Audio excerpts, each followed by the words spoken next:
नमस्कार भावांनो, आज चालू असलेल्या मौजे पिंपळनेर या मैदानामध्ये आपला बकासूर एकदम थाटामध्ये गटपास झालेला आहे। गाडी कडेने पळाली, खांदा होता बकासूरचा डावा, त्यामुळे चांगलीच गाडी पळाली गट क्रमांक 12 मध्ये आणि गट पास होऊन गाडी सेमीसाठी पात्र झाली। पैरा होता राणा पलशीकरांचा, राणा उजवीने होता आणि डावीने आपला देव बकासूर होता। गट क्रमांक 12 मध्ये ही गाडी कडेने पळाली, रेस घेतली, पण रिक्स म्हणजेच टॉपचाच गॅस टाकला बकासूरने आणि राणाने आणि गटपास झालेला आहे। सर्वांचं मन जिंकलेलं आहे।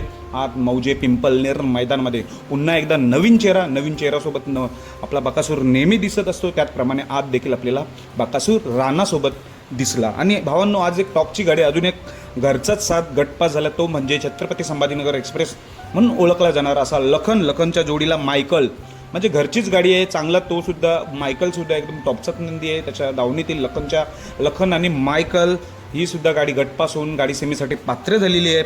आणि आपला आज बकासूरसुद्धा पिंपळनेरमध्ये गटपास झालेला आहे राणाच्या सोबतीने। सर्वांचं लक्ष आज मौजे पिंपळनेर मैदानाकडे, कारण आपला देव पलतोय बाकी डॉन। बेस्ट ऑफ लक सेमीसाठी दोघांनाही धन्यवाद।